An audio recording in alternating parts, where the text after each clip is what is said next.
You people need to learn your place, and it's not in my sightline." Those were the first words Nathaniel Blackwood muttered under his breath as he adjusted the platinum links on his $15,000 Patek Philippe watch, the morning light filtering through the floor-to-ceiling windows of the JFK International VIP Lounge, casting sharp shadows across his angular face. The Sovereign Airlines Elite Lounge at Terminal 4 was designed to insulate its members from the chaos of commercial air travel, and at 6:30 a.m. on this crisp October morning, it hummed with the quiet efficiency that only serious money could buy. The air was kept at a precise 68 degrees, carrying the faint aroma of freshly ground Colombian coffee beans and the rich scent of Italian leather from the hand-stitched furniture that cost more than most people's cars. Nathaniel Blackwood had built his fortune from nothing, transforming a small tech startup in his parents' garage into a billion-dollar empire that revolutionized cloud computing infrastructure, and every morning for the past 15 years, he had started his day in spaces exactly like this one. At 52, his silver temples and commanding presence spoke of a man who had never encountered a door that money couldn't open or a problem that influence couldn't solve. His $8,000 Armani suit was tailored to perfection, the charcoal wool fabric catching the light in a way that whispered wealth without shouting it. Though Nathaniel had never learned the difference between confidence and arrogance, between success and superiority, the weight of his platinum American Express Centurion card in his breast pocket served as a constant reminder that he had earned his place at the top of the food chain, and in his mind, that meant others had earned their place at the bottom. This morning felt different, though, and not in a way that pleased him. The lounge seemed busier than usual, filled with faces that didn't quite fit his mental image of who deserved to share his exclusive air. And as he sipped his espresso from bone china that cost more per cup than minimum wage workers made in a day, Nathaniel found himself cataloging the decline in standards that seemed to be creeping into every corner of his carefully curated world. The merger he was flying to London to finalize would add another $500 million to his portfolio, assuming the Europeans could appreciate the elegance of his technological solutions and the precision of his business model. He had spent 3 decades building a company that dominated the cloud storage market precisely because he understood that success required maintaining absolute standards, never compromising on quality, and ensuring that everything and everyone stayed in their proper place. His phone buzzed with a text from his assistant Jessica confirming his ground transportation in London, the 5-star hotel suite overlooking Hyde Park, and the dinner reservations at a Michelin-starred restaurant where the waiting list typically stretched 6 months, but money had a way of shortening such inconveniences. These were the details that separated his class of people from the masses who struggled through security lines and fought for overhead bin space in economy, reminders that hierarchy existed for good reason. But as Nathaniel glanced toward the breakfast buffet, his expression darkened slightly the way it always did when reality failed to match his expectations of how the world should operate.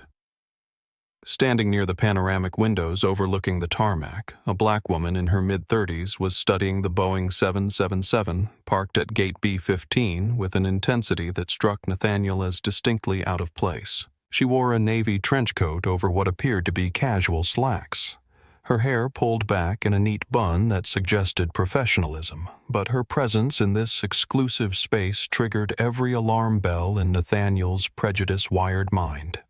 Simone Carter stood motionless at the window, her leather bag hanging from her shoulder as she watched the ground crew perform their pre-flight inspections on the massive aircraft that would soon carry nearly 300 passengers across the Atlantic.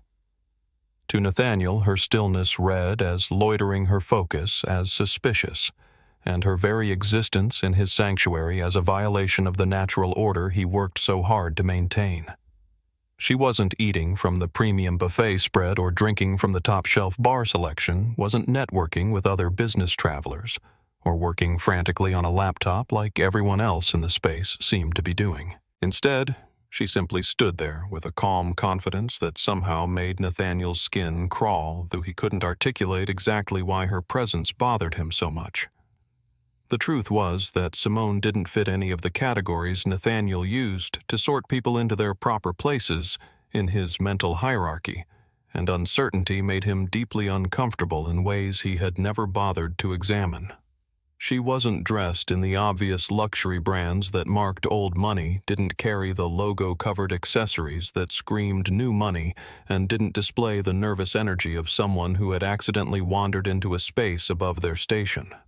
Nathaniel motioned to Kevin, one of the young lounge attendants who moved through the space with practiced deference, his uniform pressed to military standards, and his smile professionally calibrated to make wealthy passengers feel appropriately pampered. The young man approached immediately, years of training having taught him to respond to the subtle signals that men like Nathaniel used to summon service without appearing to demand it. "Excuse me," Nathaniel said, keeping his voice low but allowing just enough edge to creep in that Kevin would understand this wasn't a casual request. "That woman over there, the one staring at the aircraft like she's never seen a plane before? Is she supposed to be in here?" Kevin followed his gaze to where Simone continued her quiet observation of the ground operations, and his expression showed the kind of diplomatic confusion that came from years of managing the delicate egos of entitled passengers. "Oh, I believe so, sir. Everyone is scanned at the front desk, and our security protocols are quite thorough." Nathaniel scoffed, the sound carrying just enough disdain to make his opinion clear. "Systems glitch, I'm sure, or maybe she tailgated someone through the entrance. She's been standing in there for 10 minutes without ordering anything, just loitering like she's casing the joint. It's making the other guests uncomfortable." Kevin glanced around the lounge, noting that no one else seemed even remotely aware of the woman's presence, let alone troubled by it.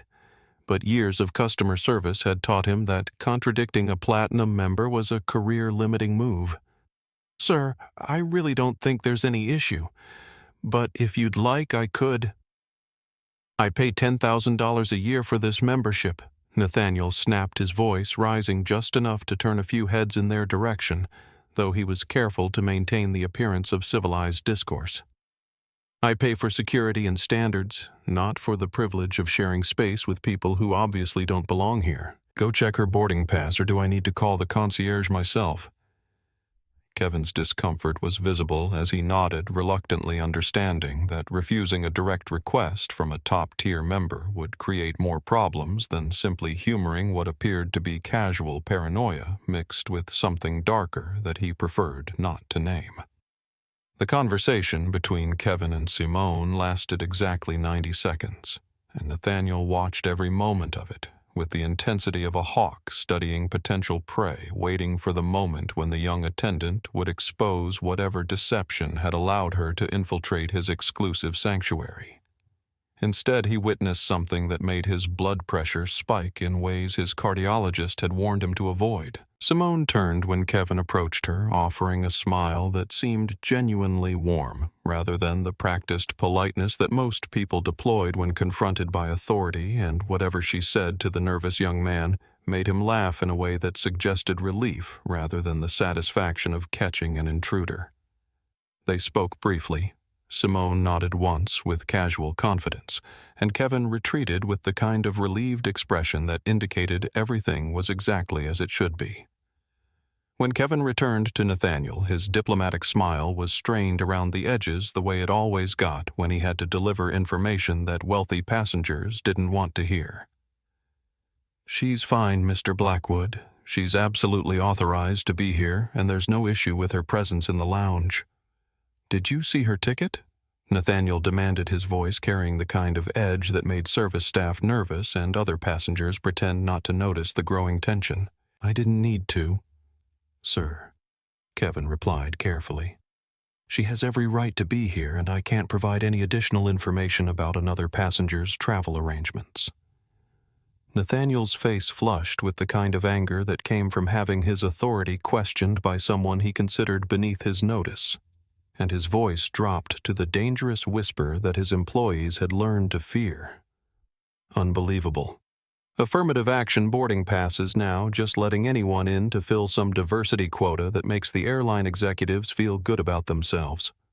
Kevin stiffened visibly, his professional mask slipping just enough to show his discomfort with the direction the conversation was taking. "Sir, that's not appropriate, and I'm going to have to ask you to save it." Nathaniel waved him off with the dismissive gesture he used to end conversations that no longer served his purposes. "I'm done here. The quality of this airline has gone straight to hell, and I'm not paying premium prices to be surrounded by people who clearly don't understand the value of what they've stumbled into."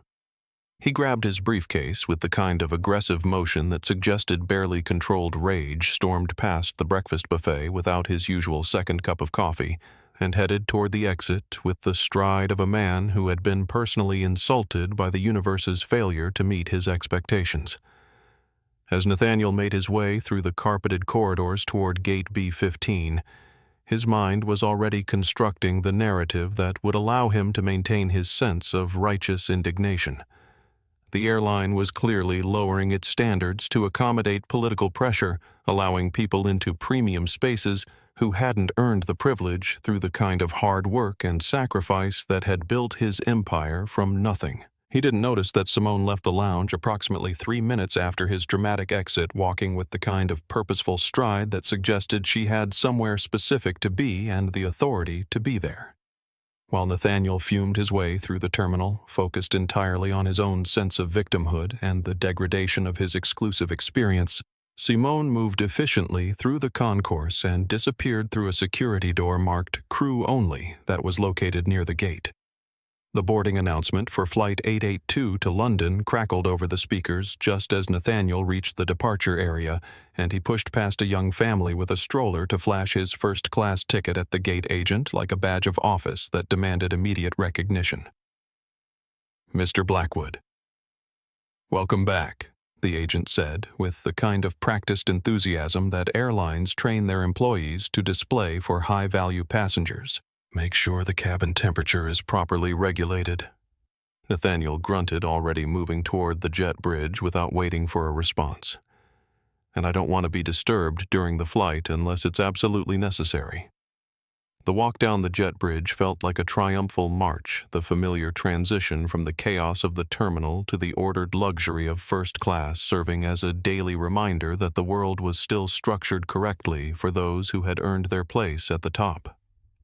As he stepped onto the aircraft and turned left toward the premium cabin, Nathaniel felt his irritation beginning to fade, replaced by the satisfaction that came from being exactly where he belonged, surrounded by the kind of people who understood the value of proper boundaries and appropriate behavior. The Boeing 777's first-class cabin was a masterpiece of engineered luxury. 8 private suites arranged in a configuration that maximized both privacy and the feeling of exclusive privilege that justified the $12,000 price difference between premium and economy seating. Each suite featured hand-stitched Italian leather that had been treated to remain soft while aging gracefully polished wood. Veneer accents harvested from sustainable forests and personal entertainment systems with screens larger than most people had in their living rooms. Monica Reeves, the lead flight attendant, approached Nathaniel with the kind of professional smile that had been perfected through 15 years of managing the delicate egos of wealthy passengers who viewed premium service as their birthright rather than a privilege. "Welcome aboard, Mr. Blackwood. It's wonderful to see you again, and I hope you'll have a comfortable flight to London today. I know the way to my seat," Nathaniel replied curtly, brushing past her with the kind of dismissive gesture that he used to establish dominance in every interaction, regardless of how unnecessary such displays might be. He had learned decades ago that allowing service staff to feel too comfortable led to the kind of familiar behavior that eroded the proper hierarchy between those who paid and those who served.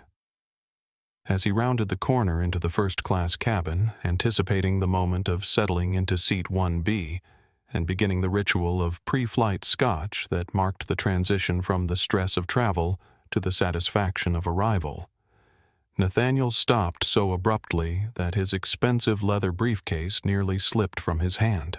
Standing in the aisle directly next to his assigned seat was the woman from the lounge, the same black woman in the navy trench coat who had been loitering by the windows and somehow convinced the staff that she belonged in spaces reserved for people who had earned their privilege through hard work and substantial financial investment.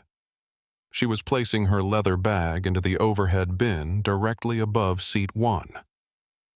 Her back turned to him as she adjusted the position with the kind of careful attention to detail that suggested she was accustomed to traveling in premium cabins, though Nathaniel's mind immediately rejected that possibility in favor of more sinister explanations for her presence. The rage that had been simmering since his encounter with Kevin in the lounge exploded into full fury as Nathaniel processed what he was witnessing, the complete breakdown of order and propriety that he had spent his entire career working to prevent in every aspect of his business and personal life.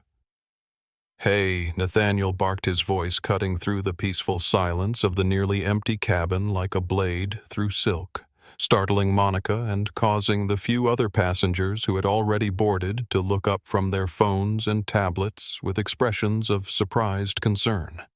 Simone paused in her careful arrangement of the overhead bin, her hand still on the latch, as she turned around slowly to face the source of the aggressive interruption, her expression remaining perfectly calm, despite the obvious hostility radiating from the well-dressed man standing behind her. "Excuse me," she said, her voice carrying the kind of measured professionalism that came from years of dealing with difficult situations while maintaining absolute composure under pressure. "You heard me," Nathaniel snapped, stepping closer and invading her personal space with the kind of intimidation tactic that had served him well in boardrooms where psychological pressure could be more effective than logical argument. "What exactly do you think you're doing in this cabin?"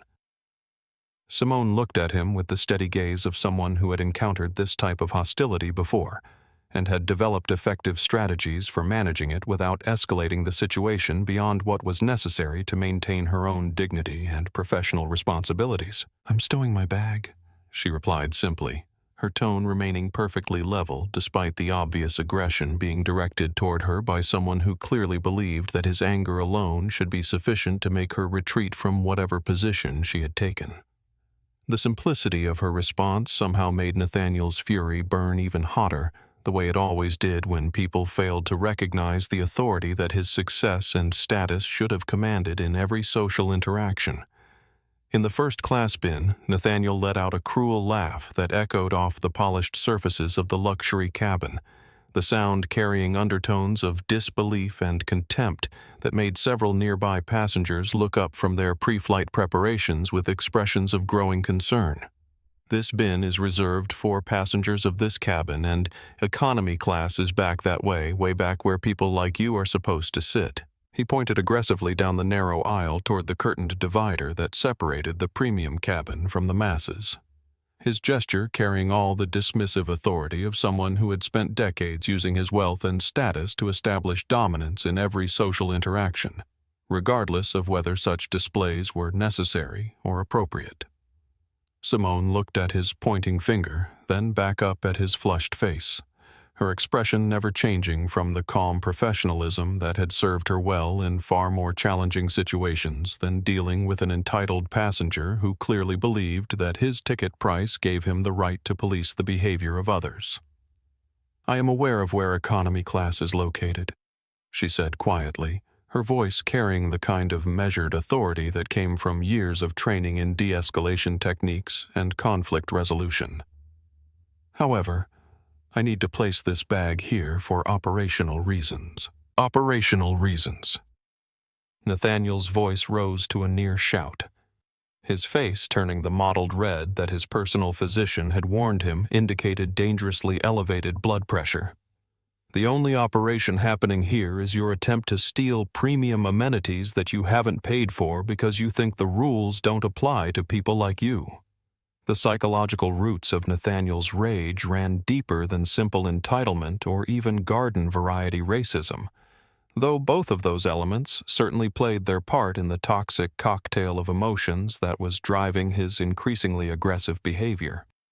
His obsession with hierarchy and proper order had been forged in the crucible of childhood humiliation when his father's construction business had collapsed during the recession of the early 1990s, and their family had fallen from middle-class respectability to food stamps and welfare housing in the span of 6 months. The memory of being forced to use government assistance at the grocery store while his former classmates and their families maintained their comfortable suburban lifestyles had burned itself into young Nathaniel's psyche, with the intensity of molten steel creating a psychological framework that divided the world into those who had earned their place through hard work and those who were trying to take what they hadn't deserved through manipulation, sympathy, or what he considered misguided social engineering. Every success in his subsequent career, from his scholarship to MYET through the billion-dollar valuation of his tech company, had been driven by a desperate need to ensure that he would never again be vulnerable to the kind of economic displacement that had defined his adolescence, and more importantly, that he would never again have to associate with people who represented the poverty and powerlessness he had fought so hard to escape. "You need to get moving," Nathaniel hissed, leaning closer to Simone with the kind of physical intimidation that he had learned could be effective in business negotiations when properly calibrated to suggest consequences without crossing legal boundaries. "I paid $12,000 for this seat, and I did not pay premium prices to have someone from Coach stuffing their carry-on in my space because they ran out of room in the cattle car back there." Monica rushed over from the galley where she had been preparing the pre-flight beverage service, her professional instincts immediately recognizing the volatile situation that was developing in her cabin and the potential for it to escalate into something that could delay the flight or require security intervention. "Mr. Blackwood, is there a problem here?" she asked, her voice carrying the kind of diplomatic concern that flight attendants were trained to use when managing difficult passengers, without making them feel like their concerns weren't being taken seriously. "Yes, there is a problem," Monica Nathaniel said, not taking his eyes off Simone. As he spoke, his voice dripping with the kind of condescending authority that suggested he considered the flight attendant his ally in maintaining proper cabin order. "You have a stowaway, and this woman is seriously confused about her station in life." The other first-class passengers were beginning to take notice of the confrontation, their initial attempts to ignore the growing tension giving way to open staring as Nathaniel's voice continued to rise and his behavior became increasingly difficult to dismiss as a minor disagreement about overhead bin space. "Doctor," Elizabeth Wong, a distinguished cardiologist from Johns Hopkins who was traveling to London for a medical conference, looked up from her journal with the kind of professional concern that came from years of observing human behavior under stress. Her medical training allowing her to recognize the signs of someone whose emotional regulation was beginning to fail under the pressure of his own unrealistic expectations. Retired federal judge James Mitchell, occupying seat 3A, with the quiet dignity that came from 4 decades of presiding over complex legal proceedings, set down his copy of the Financial Times and watched the developing situation with the analytical gaze of someone who had seen countless examples of prejudice and power abuse play out in courtrooms across the country. "Please escort her to the back of the aircraft before I call security myself and have her removed for trespassing." Nathaniel continued, his voice now loud enough that passengers throughout the premium cabin could hear every word of his increasingly unhinged demand for what he considered appropriate justice. Monica looked between Nathaniel and Simone, her trained customer service instincts warring with a growing sense that something was terribly wrong with the picture being presented by the aggressive passenger who was demanding action against someone who clearly belonged exactly where she was standing. When Monica's eyes met Simone's, a flicker of recognition and panic crossed her face like lightning illuminating a storm cloud, the brief expression suggesting that she knew something about the situation that Nathaniel's racist assumptions had prevented him from understanding. "Mr. Blackwood, please," Monica said, her voice trembling slightly as she tried to navigate between her professional obligation to keep all passengers comfortable and her growing realization that the man making demands had no idea what kind of mistake he was making. "I think there's been a misunderstanding here." The only misunderstanding, Nathaniel said, leaning in close to Simone with the kind of aggressive invasion of personal space that was designed to make her feel threatened and uncomfortable, is that she thinks just because she managed to sneak into the VIP lounge, she can sneak into first class as well. His voice dropped to a menacing whisper that somehow managed to carry throughout the cabin, each word delivered with the precision of someone who had spent years learning how to use psychological pressure to break down opposition in business negotiations and personal conflicts. It's really quite simple when you think about it. Statistically, Nathaniel continued his tone, taking on the pseudo-intellectual quality that he used to make his prejudices sound like logical observations, rather than the product of decades of unchecked bias and entitlement. People like you don't sit in seats like this because people like you serve the people who sit in seats like this. The ugly truth at the heart of his worldview was now completely exposed, hanging in the air of the luxury cabin like toxic smoke that made everyone who breathed it feel contaminated by its presence, and the deadly silence that followed his words carried the weight of collective shock at witnessing such blatant racism delivered with the confidence of absolute moral authority. "Doctor," Wong gasped audibly, her professional composure cracking as she processed the implications of what she had just witnessed, while Judge Mitchell's expression darkened with the kind of barely controlled anger that came from decades of watching prejudice destroy lives and communities through the systematic denial of basic human dignity. The elderly couple in seats 2F and 2A. Harold and Marjorie Peterson exchanged glances that spoke of their own experiences with discrimination during the civil rights era, their faces reflecting both horror at the ugliness they were witnessing and admiration for the calm dignity with which Simone was handling the psychological assault being directed at her. Simone stared at Nathaniel for a long moment that seemed to stretch into eternity. And for just a second, those watching closely could see a flicker of profound anger cross her eyes, like heat lightning on a summer evening.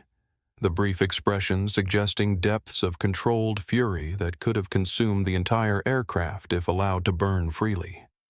But instead of responding with the kind of emotional reaction that Nathaniel was clearly hoping to provoke, Simone tamped down her anger with the iron discipline that had carried her through 15 years of navigating an industry where women, particularly women of color, were constantly being told that they didn't belong, and constantly being forced to prove that they had earned every opportunity through merit rather than misguided charity. "People like me," she repeated quietly, her voice carrying an undertone of something that made Nathaniel's confidence waver slightly, though his arrogance prevented him from recognizing the warning signs that a more perceptive person might have noticed.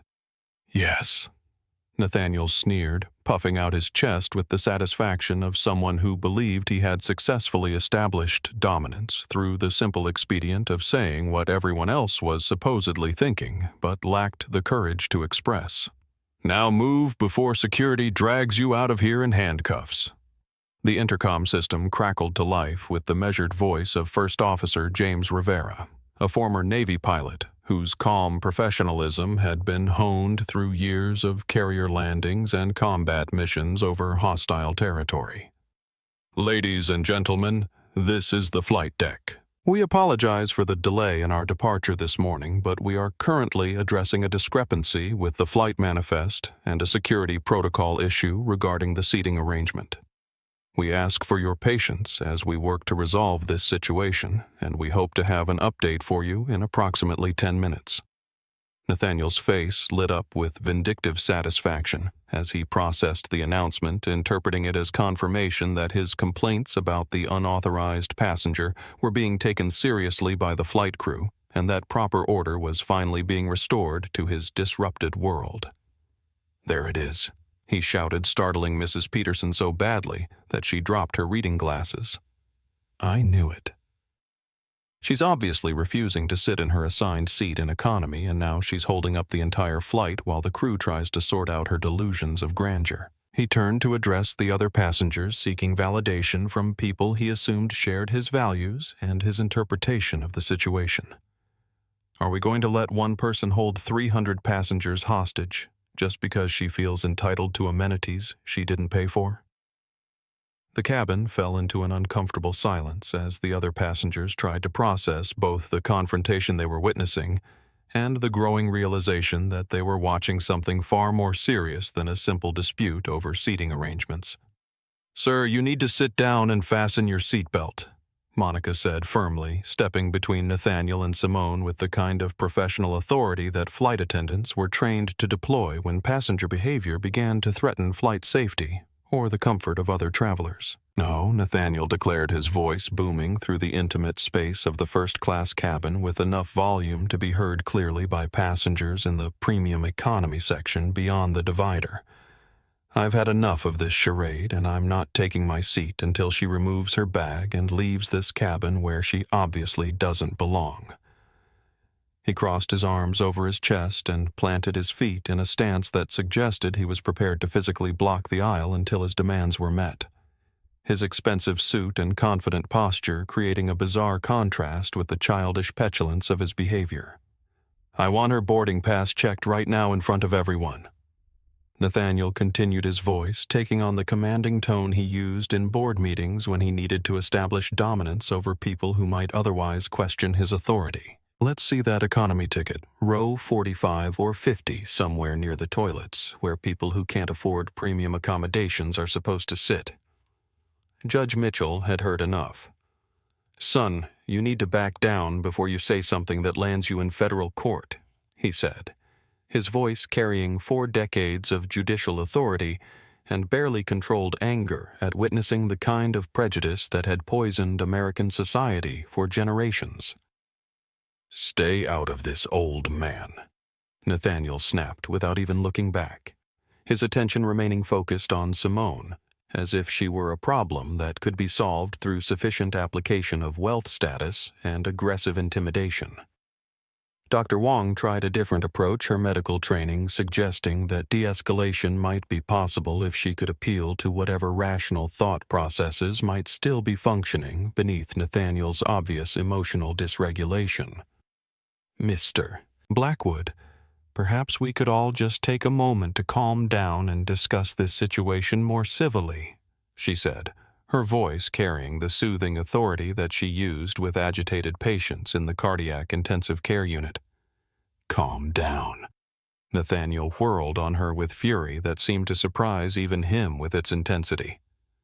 "I'm supposed to calm down while this airline allows unqualified diversity hires to steal premium amenities from paying customers. I'm supposed to pretend that affirmative action boarding passes are somehow legitimate." The racist implications of his rant were now completely undisguised, hanging in the air of the luxury cabin like a toxic cloud that made everyone who breathed it feel complicit in something ugly and destructive, and the silence that followed was broken only by the steady hum of the aircraft's auxiliary power unit and the distant sounds of ground crew preparing for departure. Simone reached into her pocket, and Nathaniel smirked with the vindictive satisfaction of someone who believed he was about to be vindicated by evidence that would prove his assumptions correct and justify his increasingly aggressive behavior towards someone he had decided didn't deserve basic human dignity. Finally, he said, his voice dripping with the kind of smug anticipation that came from years of being proven right about people who failed to meet his standards. "Let's see that economy ticket, and then we can all get on with our lives once you're sitting where you belong." Instead of a boarding pass, Simone pulled out a small leather-bound notebook and a pen, opening it with the kind of calm deliberation that suggested she was accustomed to documenting situations that required official attention and potential legal follow-up. "May I have your name, sir?" she asked, her pen hovering over the blank page as she looked at Nathaniel with the steady gaze of someone who had dealt with far more challenging situations than an entitled passenger having a public meltdown. Nathaniel laughed, a harsh barking sound that carried undertones of disbelief and contempt. "Oh, this is rich. You think you're going to report me to customer service. I'm a Diamond Medallion member, and I personally know the Vice President of Operations for this airline." "Who are you?" "Nobody." "Name." Simone repeated her pen still hovering over the notebook as she waited with the patience of someone who understood that documentation was the first step in any formal process, whether it involved operational procedures, safety protocols, or federal violations that might require legal intervention. Nathaniel Blackwood, Blackwood. He spelled out with exaggerated precision, his voice carrying the arrogant confidence of someone who believed his reputation would protect him from any consequences that might arise from his behavior. Make sure you spell it correctly when you're crying to customer service about how the mean rich man hurt your feelings. Simone wrote it down carefully, checking her watch to note the precise time before looking back up at Nathaniel with an expression that seemed to carry just a hint of something that might have been pity. Mr. Blackwood, I am going to give you one opportunity to sit down, fasten your seatbelt, and allow the boarding process to continue without further disruption, she said, her voice taking on an authoritative quality that seemed to fill the cabin with a kind of potential energy that made everyone present suddenly pay closer attention. If you continue to block the aisle, harass crew members, and create a disturbance that threatens the safety and efficiency of flight operations, you will be removed from this aircraft and face federal charges for interfering with a commercial aviation crew in the performance of their duties. The transformation in Simone's voice was subtle but unmistakable, shifting from the diplomatic tone of someone trying to manage a difficult situation to the authoritative cadence of someone who possessed the power to enforce serious consequences, and the change sent a ripple of uncertainty through the cabin that seemed to make even Nathaniel pause in his aggressive posturing. You're threatening me. Nathaniel's face turned a mottled purple that suggested his cardiovascular system was struggling to cope with the combination of rage, indignation, and the first faint stirrings of something that might have been doubt. You are a nobody trying to intimidate someone who could buy and sell this entire airline if I felt like making the investment.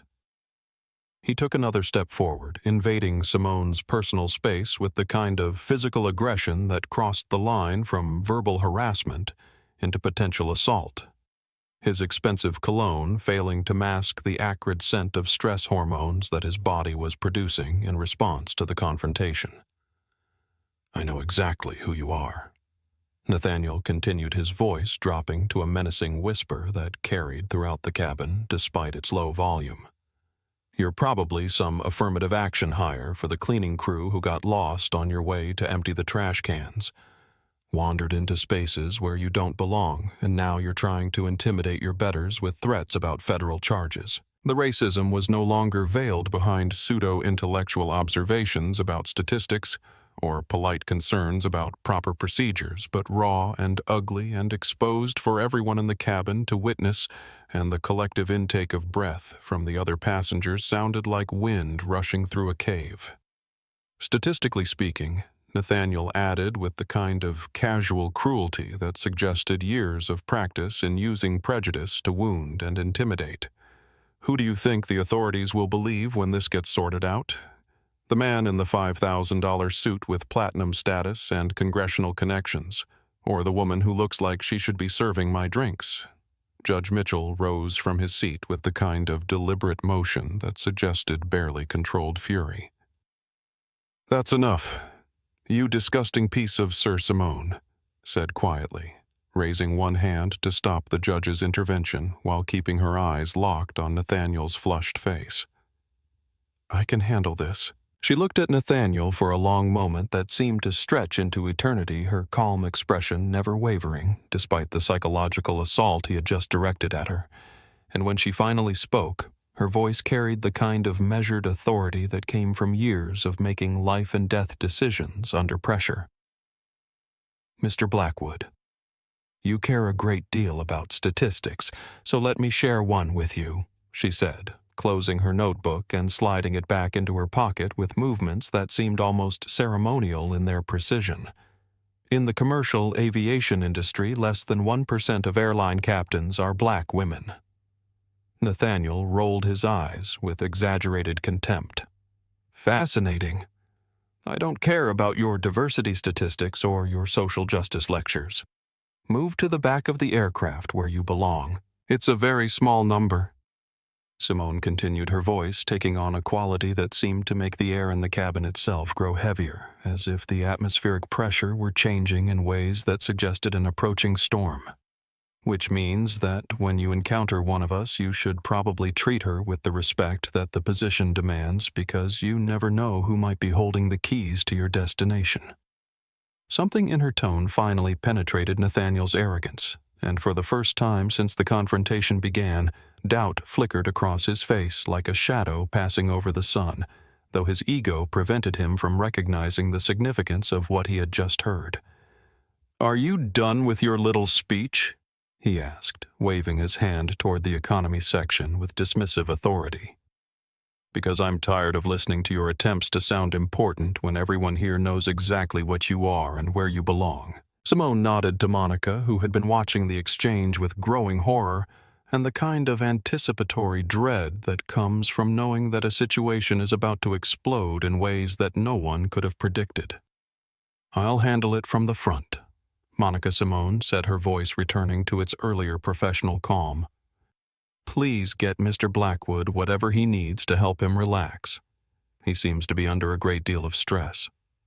She turned and walked toward the front of the cabin, heading toward the galley area near the reinforced cockpit door, her movements carrying the kind of purposeful efficiency that suggested she knew exactly where she was going and had every right to be there. Nathaniel watched her go with vindictive satisfaction, interpreting her departure as surrender and victory for his superior will and righteous determination to maintain proper order in a world that seemed increasingly determined to abandon the standards that made civilization possible. "You're welcome, everyone," he announced to the cabin, spreading his arms wide in a gesture of triumphant authority. "Someone had to enforce the rules around here, and if we let them do whatever they want, complete chaos will follow." Nathaniel settled into seat 1B with the satisfied grunt of a man who believed he had successfully defended civilization against the forces of disorder and inappropriate behavior sinking into the Italian leather, with the kind of self-righteous pleasure that came from having his worldview validated through decisive action. The premium scotch that Monica brought him with trembling hands was a 20-year-old single malt that normally cost $200 per pour in Manhattan's finest establishments, but it did absolutely nothing to calm the fire burning in his chest as the minutes ticked by without the familiar sensation of the aircraft beginning its taxi toward the runway. 30 minutes had passed since he had triumphantly reclaimed his territory from the woman who had clearly been attempting to steal amenities she hadn't earned, and by Nathaniel's calculations, they should have been airborne 15 minutes ago, climbing toward cruising altitude while he enjoyed the first of several drinks that would make the overnight flight to London pass more pleasantly. Instead, the Boeing 777 sat motionless at gate B-15, like a beached whale, its massive engines producing only the low, idle hum that indicated the aircraft was ready for departure, but being held back by some operational issue that was costing him money with every passing minute. "Sarah," he barked at Monica, not bothering to use the call button or even her correct name, his voice carrying the kind of entitled impatience that wealthy passengers used when they wanted immediate attention from people they considered servants. Monica appeared instantly from the galley, her face a mask of strained professionalism that couldn't quite hide the anxiety that had been building since the confrontation with Simone 30 minutes earlier. "Yes, Mr. Blackwood." "Why aren't we moving?" Nathaniel demanded, swirling the ice in his glass with aggressive motions that suggested barely controlled frustration. "We've been sitting here for half an hour, and I have a merger meeting in London that's worth more than your annual salary. If I miss my slot because of operational incompetence, it's going to cost me 6 figures. We are waiting for final clearance from the flight deck, sir," Monica replied with the kind of diplomatic smoothness that flight attendants used when they needed to provide information without revealing details that might make a volatile situation worse. "The captain is completing some additional checklists and reviewing operational procedures." Nathaniel scoffed with contempt. "Additional checklists. It's a 777, not a space shuttle. Push the throttles forward and go. And what's this about reviewing procedures? Is this because of that woman?" Is she causing some kind of disturbance in the back of the aircraft? Monica's expression tightened, almost imperceptibly, the kind of subtle change that came from trying to maintain professional composure while dealing with someone whose behavior had moved beyond entitled into genuinely problematic territory. "The delay is purely operational, sir," she said carefully. "I'm sure the captain will have us moving very soon. I don't want to hear about operational delays." Nathaniel snapped, his voice rising enough to draw annoyed glances from the other first-class passengers who were also growing tired of his increasingly aggressive behavior. "I want you to march up to that cockpit and tell the captain that Nathaniel Blackwood is on board, and I'm getting very impatient with this amateur hour nonsense." The intercom system crackled to life again, filling the cabin with the calm, authoritative voice of someone clearly accustomed to making announcements that passengers would take seriously. "Ladies and gentlemen, this is your captain speaking. We apologize for the continued delay in our departure this morning, and we appreciate your patience as we address a security concern that has arisen during the boarding process." Nathaniel's eyes lit up with vindictive satisfaction as he processed the announcement, interpreting it as confirmation that his complaints about the unauthorized passenger were finally being taken seriously by people with the authority to restore proper order to the situation. "Security concern," he repeated loudly enough for the entire cabin to hear his voice dripping with the kind of self-righteous satisfaction that came from being proven correct about threats that others had been too naive or politically correct to recognize. "That's exactly what I told them 30 minutes ago, but nobody wanted to listen to the paying customer." He turned to address Dr. Wong, who was watching him with the kind of professional concern that came from years of observing human behavior under stress. "I tried to warn them about that woman, but apparently it takes a captain to recognize a security risk when he sees one." The announcement continued with information about estimated departure times and passenger comfort, but Nathaniel was too busy basking in his sense of vindication to pay close attention to the specific details of what the captain was actually saying. The familiar buzz of Nathaniel's phone interrupted his moment of triumph, and he glanced down to see a barrage of notifications flooding his screen, like digital locusts descending on his carefully ordered world. Text messages, emails, missed calls, social media alerts, each one adding to a growing pile of communication that suggested something significant was happening in the world beyond the first-class cabin. His business partner Arthur was calling, which was unusual given the early hour in New York, but the merger discussions required constant coordination between multiple time zones, so Nathaniel answered with the kind of brisk efficiency he used for all business communications. "Arthur, I'm having a slight operational delay here, but I should be airborne within the next few minutes," Nathaniel said, his voice carrying the confident authority of someone who believed that minor inconveniences were simply obstacles to be overcome through superior planning and decisive action. "Nathaniel, don't bother coming to London." Arthur's voice was ice-cold, carrying the kind of finality that suggested decisions had already been made, and consequences were already in motion. "The merger is dead, the board is convening an emergency session in 2 hours, and you're being voted out for cause." Nathaniel's glass of premium scotch nearly slipped from his suddenly nerveless fingers as his brain struggled to process information that seemed to contradict everything he understood about his position in the world and his relationship with the company he had built from nothing. "What are you talking about?" he demanded, his voice rising to a shout that drew stares from every passenger in the first-class cabin. "The merger was approved, the contracts were signed, and the London partners are expecting me this afternoon. The London partners saw the video." Nathaniel Arthur continued with the kind of professional distance that suggested he was reading from prepared talking points, rather than engaging in the kind of collegial discussion that had characterized their business relationship for the past 15 years. "It's already trending on 3 continents, and they called me 20 minutes ago to withdraw from the deal entirely." Nathaniel's world tilted on its axis as he tried to understand what Arthur was telling him, the familiar certainty of his position in the business hierarchy crumbling like a house of cards in a hurricane. "What video? What are you talking about?" The video of you screaming at a black woman in first class like some kind of plantation overseer having a breakdown. Arthur's voice carried a mixture of disgust and professional disappointment that cut through Nathaniel's confusion like a scalpel. The video where you tell her that people like her serve people like you, which has been shared about 2 million times in the last 30 minutes. The blood drained from Nathaniel's face as he realized that his confrontation with the woman had been recorded by other passengers and was now circulating on social media platforms where context would be provided by strangers who had no investment in maintaining his reputation or understanding the complex business pressures that had contributed to his emotional reaction.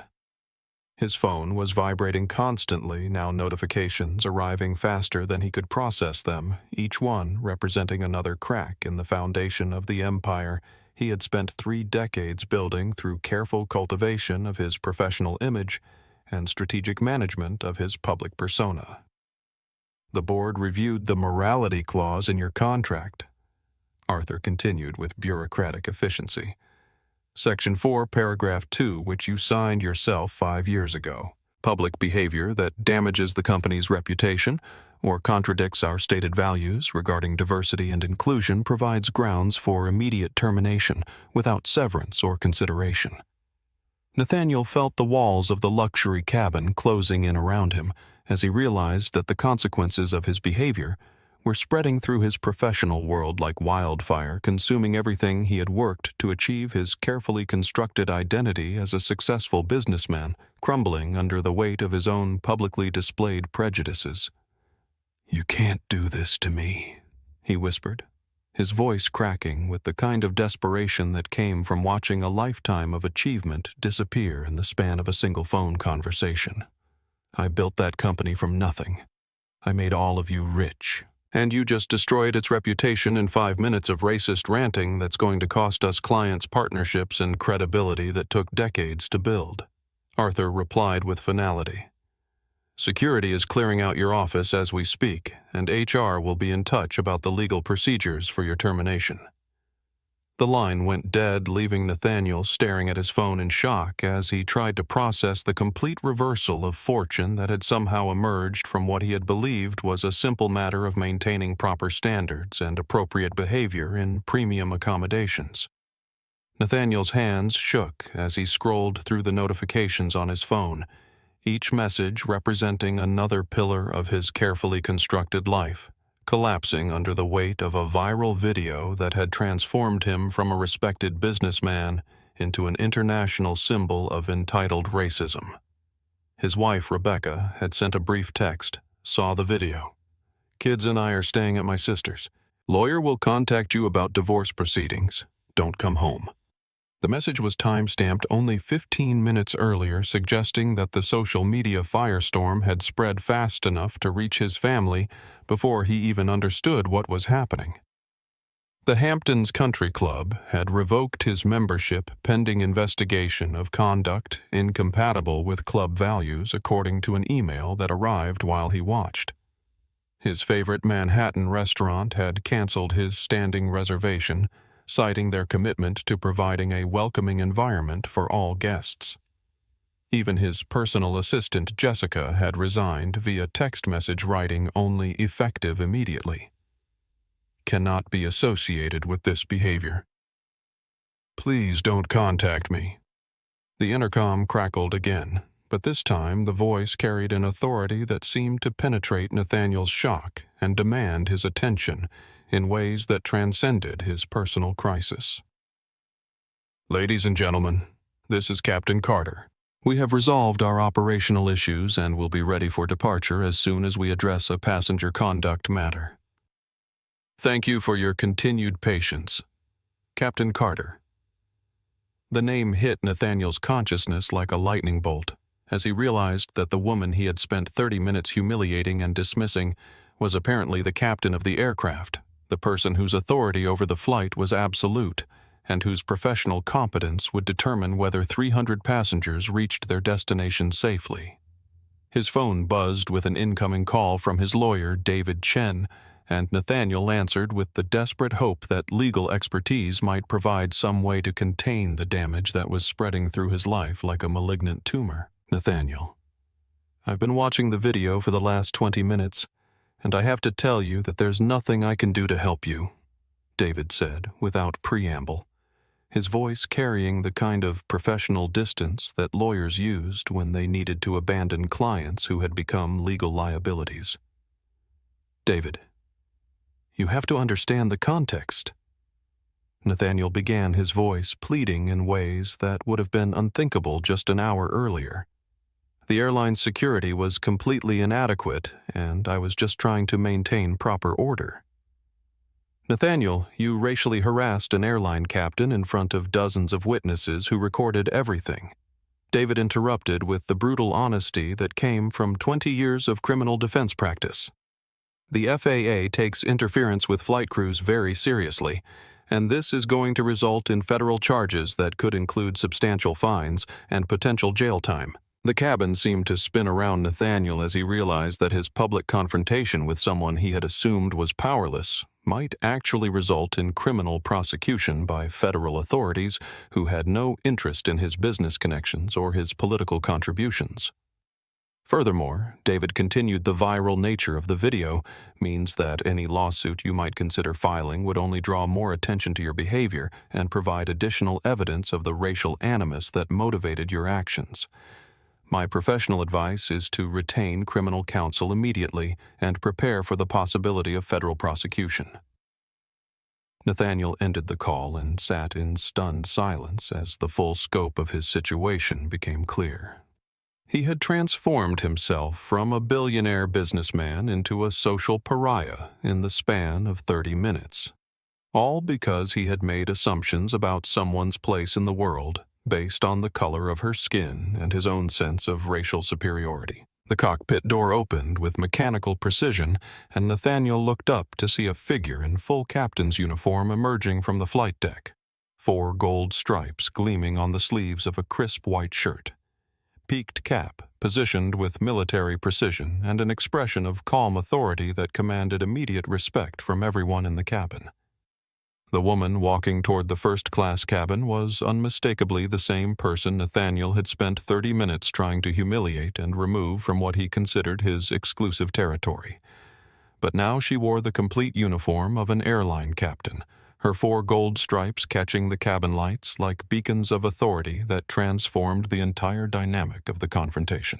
Captain Simone Carter stood before Nathaniel with the kind of commanding presence that came from years of making life-and-death decisions at 35,000 feet. Her calm professionalism a stark contrast to his increasingly desperate attempts to understand how the world had turned upside down so completely. "Mr. Blackwood," she said, her voice carrying the measured authority of someone accustomed to being obeyed without question. "I was informed that you wished to speak with the captain man-to-man about operational procedures and passenger conduct." Nathaniel's mouth opened and closed like a fish gasping for air as his brain struggled to process the complete reversal of everything he thought he knew about the situation, his assumptions about race and authority crumbling under the weight of 4 gold stripes, and the sudden realization that he had been attacking someone who possessed absolute power over his ability to reach London. "I'm afraid that won't be possible," Captain Carter continued with the kind of professional courtesy that somehow managed to be more devastating than any display of anger could have been. "However, I'm here to discuss your conduct during the boarding process and its impact on flight safety." The other passengers in the first-class cabin watched in stunned silence as the dramatic reversal unfolded before them, Dr. Wong pulling out her phone to capture the moment when entitled racism met professional competence and discovered which force was stronger.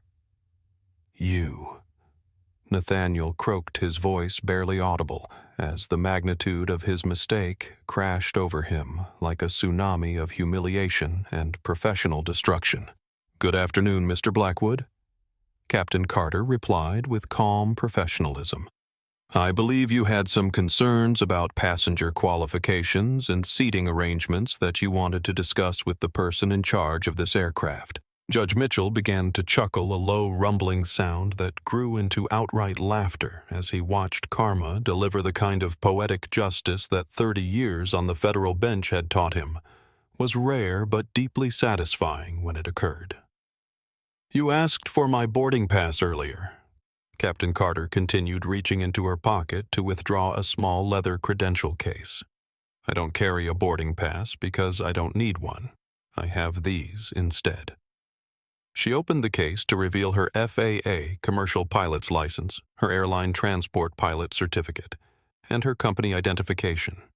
Each document bearing her photograph and the kind of official seals that represented years of training, testing, and professional achievement that dwarfed anything Nathaniel had accomplished in his business career. "These credentials," Captain Carter explained with the patience of someone teaching a lesson to a particularly slow student, represent 15 years of military and commercial aviation experience, including service as an Air Force Academy graduate, combat missions in 3 theaters of operation, and safety commendations from the Federal Aviation Administration.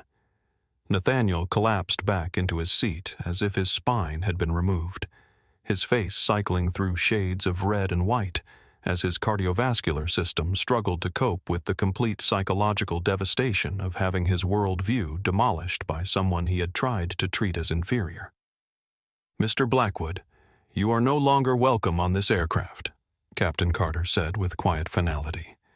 "You have violated federal regulations regarding interference with flight crew operations, and you pose a continuing threat to the safety and security of this flight." She keyed the radio clip to her shoulder, her voice carrying clearly throughout the cabin as she made the call that would complete Nathaniel's transformation from entitled passenger to escorted security risk.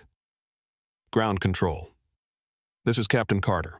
We need Port Authority Police at Gate B-15 for passenger removal. Subject has been abusive to crew and is being denied carriage for federal aviation violations." The response came immediately through her radio. "Copy, Captain Carter. Units are en route, estimated arrival 2 minutes."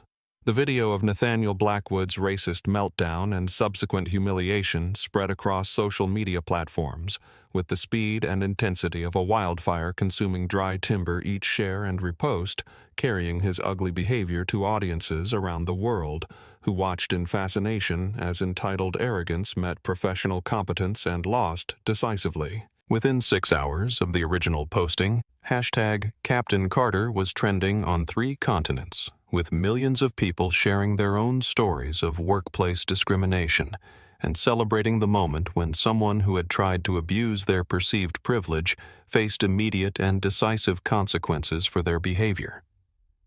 The major news networks picked up the story by the evening news cycle, with aviation experts and civil rights leaders appearing on talk shows to discuss the broader implications of what had become known as the Gate B-15 incident, using Nathaniel's public breakdown as a teaching moment about the persistence of racial bias in American society and the importance of standing up to discrimination wherever it occurred. Captain Simone Carter handled the media attention with the same professional grace she had displayed during the confrontation itself, giving measured interviews that focused on the broader issues of diversity in aviation rather than the specific details of Nathaniel's behavior.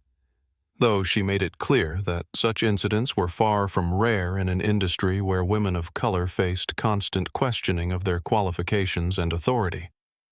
What happened that morning wasn't unusual, she told a CNN reporter during an interview that was viewed by 12 million people. What was unusual was having it recorded and shared so widely that people could see exactly how discrimination operates in professional settings when people think no one is watching. The Federal Aviation Administration announced within 48 hours that they would be pursuing the maximum civil penalty against Nathaniel for interfering with a commercial flight crew, a fine of $37,000 that would be accompanied by a lifetime ban from commercial aviation and a federal investigation into whether criminal charges should be filed for his behavior. Sovereign Airlines transformed what could have been a public relations disaster into a powerful statement about their values, with CEO Jonathan Thorne appearing on the morning news shows to announce the company's new zero tolerance for discrimination policy and the establishment of the Captain Carter Leadership Initiative, designed to increase diversity in aviation careers. Captain Carter represents the best of what our industry can be, Thorne said during a press conference that was carried live by major networks. Her professionalism under pressure and her commitment to safety and dignity for all passengers embodies the values that Sovereign Airlines stands for, and we're proud to have her representing our company. The ripple effects extended far beyond the aviation industry as companies across America began reviewing their own policies regarding discrimination and customer conduct, many implementing stricter consequences for behavior that created hostile environments for employees or other customers. Nathaniel's technology company, Black Tech Solutions, hemorrhaged clients and partnerships as major corporations distanced themselves from association with his public display of racism. The viral video becoming a cautionary tale about how quickly a lifetime of business relationships could evaporate when personal prejudices were exposed to public scrutiny. His estranged wife, Rebecca, gave a single interview to a respected news magazine, choosing her words carefully as she explained her decision to file for divorce and protect their children from the fallout of their father's behavior. "I cannot allow my children to grow up thinking that the values Nathaniel displayed that day represent our family," she said, her voice steady, despite the obvious emotional toll of watching her marriage collapse in the most public way imaginable. "They need to understand that how we treat other people, especially those who may look different from us, defines who we are as human beings." The interview became another viral moment, with Rebecca Blackwood being praised for her courage in speaking out against her husband's racism and choosing to prioritize her children's moral development over financial security or social status. Congressional hearings on discrimination in commercial aviation were scheduled for the following month, with Captain Carter invited to testify about her experiences and recommendations for improving industry practices, though she made it clear that her focus would be on constructive solutions rather than relitigating the specific incident that had brought her to national attention. The International Organization of Black Aerospace Professionals announced that Captain Carter would receive their Distinguished Service Award, recognizing both her professional achievements and her dignified handling of a situation that could have escalated into something far more damaging if she had responded with anger rather than authority. Young women of color across the country began sharing their own dreams of aviation careers on social media, using hashtag Captain Carter to discuss how seeing someone who looked like them command respect in a male-dominated industry had inspired them to pursue goals they had never considered possible before witnessing her calm professionalism under pressure. 6 months after the incident that destroyed his old life, Nathaniel Blackwood sat in the cramped office of a court-ordered therapist in Queens, staring at his hands as he tried to explain how he had become the kind of person who would humiliate a stranger based on the color of her skin and his own sense of racial superiority. The federal charges had been resolved with a plea agreement that included community service mandatory counseling and a $50,000 fine that represented a significant portion of his remaining assets after the divorce settlement and the collapse of his business empire. But the legal consequences were nothing compared to the psychological reckoning he faced every day. "I keep thinking about what my daughter said when she saw the video," Nathaniel told Dr. Patricia Williams, an African-American psychologist who had specialized in helping people confront their own prejudices and develop healthier ways of understanding racial difference. "She asked me if I really believed that Captain Carter was less qualified to fly a plane than I was to run a tech company. His children had cut contact with him entirely after the divorce was finalized. Their teenage sense of justice, unable to reconcile the father they thought they knew with the man they had seen screaming at a professional woman who had done nothing to deserve his abuse, except exist in a space he considered his own. The question his daughter had asked haunted him, because he had never seriously considered whether his assumptions about other people's capabilities were based on evidence or simply on the comfortable prejudices that had allowed him to feel superior without having to examine his own limitations and insecurities. What would you tell her if she asked you that question today? Dr. Williams inquired, her voice carrying the kind of gentle challenge that had helped dozens of her patients confront uncomfortable truths about themselves and their place in the world. Nathaniel was quiet for a long moment, considering not just what he would say, but what he actually believed after months of therapy and forced introspection about the assumptions that had shaped his worldview since childhood. I would tell her that Captain Carter earned her position through years of training, testing, and experience. That I could never match, he said, finally, his voice barely above a whisper.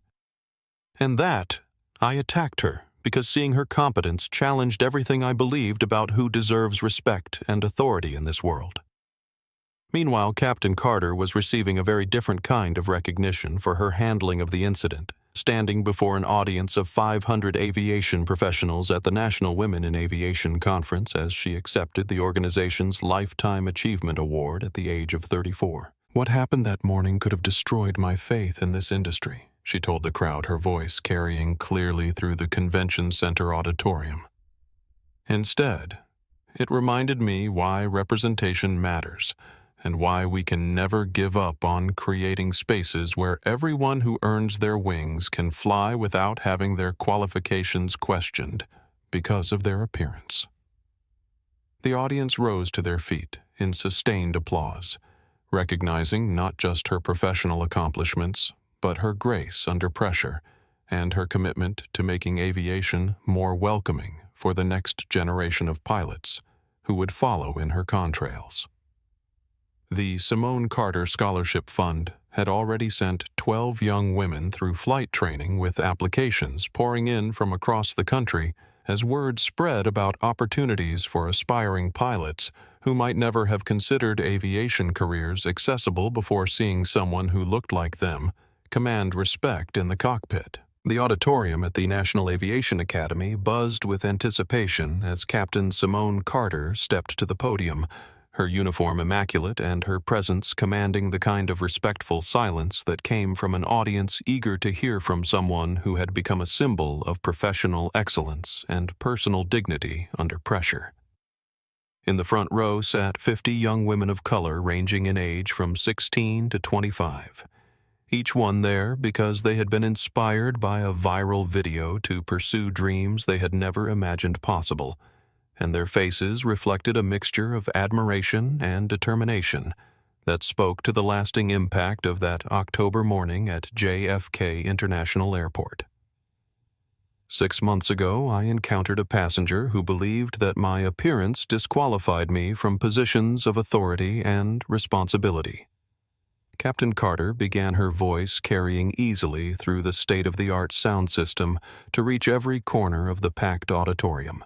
His assumptions about who belongs in leadership roles cost him everything he thought he valued, while teaching all of us something important about the difference between earned respect and inherited privilege. She paused to let her words sink in, her gaze moving across the audience and connecting with individuals whose lives had been touched by her story in ways both large and small, from young women who had enrolled in aviation programs to parents who had used the incident as a teaching moment about dignity and prejudice. Today, I want to announce the expansion of our scholarship program. Captain Carter continued, her voice building with the kind of enthusiasm that came from discussing work that truly mattered to her professional and personal mission. Thanks to partnerships with major airlines, aircraft manufacturers, and flight training academies across the country, we will be able to provide full scholarships to 100 aspiring pilots over the next 5 years. The applause was thunderous, but Captain Carter raised her hand for quiet because she had more to share with an audience that represented the future of an industry she was helping to transform through her example and her advocacy. More importantly, every major airline in America has committed to revising their training programs to include comprehensive education about discrimination bias and the importance of creating welcoming environments for all passengers and crew members.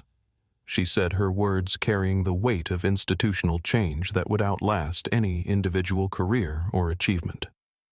In the back of the auditorium, a young black girl named Destiny Washington raised her hand with the kind of confidence that would have been impossible for previous generations who had never seen someone like Captain Carter in positions of ultimate authority and responsibility Captain Carter Destiny said, when acknowledged, her voice clear and strong despite her age.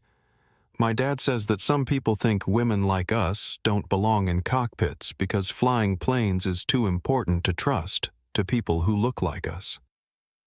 What do you tell people who think that way? Captain Carter smiled, recognizing in the question the same challenge she had faced throughout her career from people whose prejudices prevented them from recognizing competence when it didn't match their preconceived notions about who deserved respect and authority. I tell them that the sky doesn't see color. She replied, her words carrying the wisdom earned through 15 years of proving herself in an industry that had questioned her qualifications at every step. The laws of aerodynamics don't care about gender or race or anything except whether you understand how to make a 300-ton machine fly safely through the air. She paused, looking directly at Destiny and the other young women whose dreams would carry aviation into a more diverse and inclusive future, her expression reflecting both pride in how far the industry had come and determination to continue pushing for progress. And once you prove that you can fly, once you demonstrate that you belong in that cockpit, through years of training and testing and experience, no one can ever ground your dreams again. Captain Carter concluded her words carrying a promise that resonated through the auditorium like a pledge to every young person who had ever been told they didn't belong somewhere they had earned the right to be.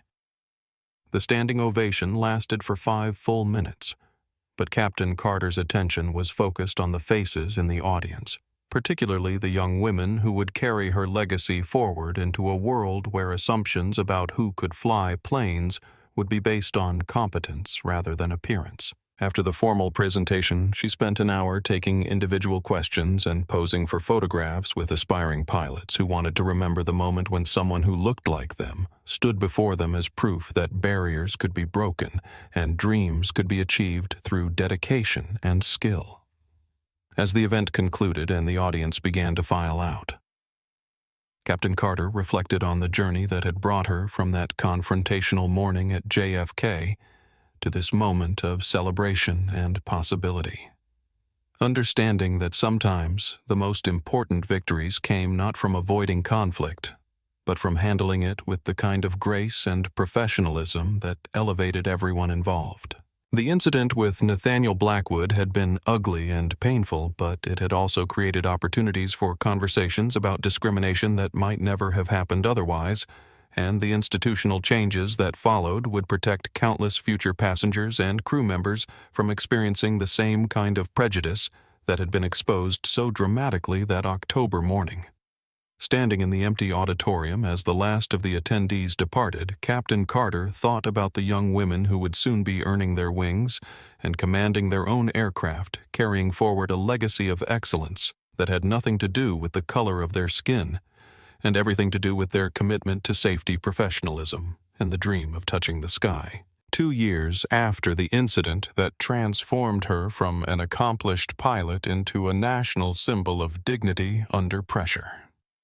Captain Simone Carter stood in her new office overlooking the bustling ramp activity at Chicago O'Hare International Airport, where she now served as regional chief pilot for Sovereign Airlines North American operations, overseeing a fleet of 200 aircraft and nearly 1,000 pilots across the continent.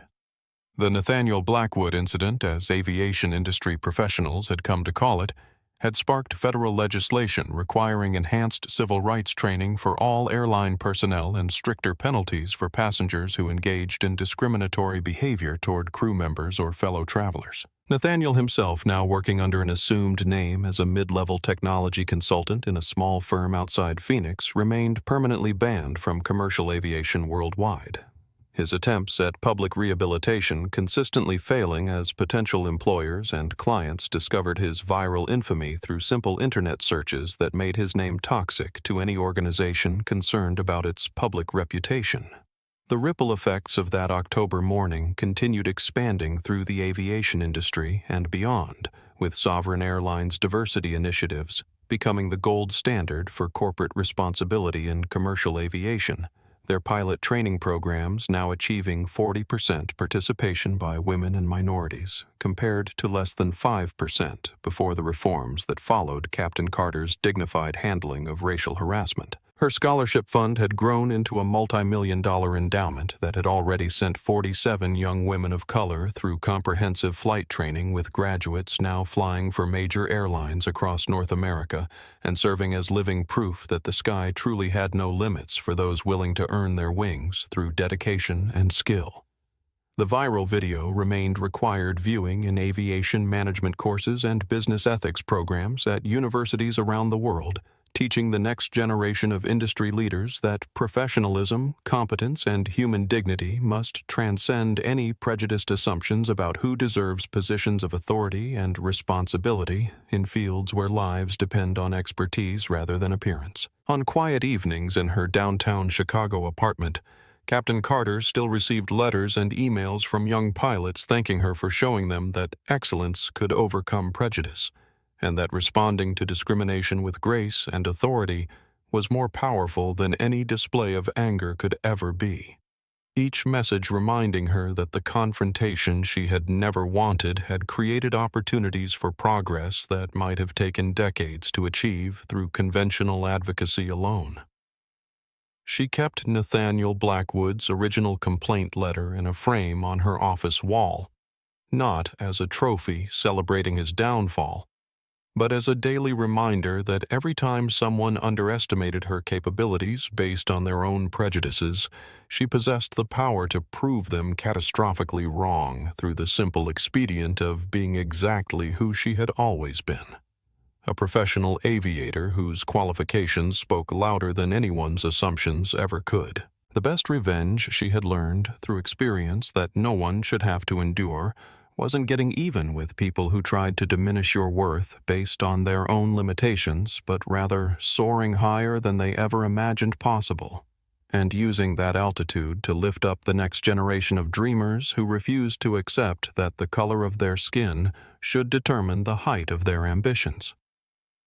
If this story of courage, dignity, and justice resonated with you, please hit that like button to help us reach more people who need to hear these important messages about standing up to discrimination and believing in the power of earned respect over inherited privilege.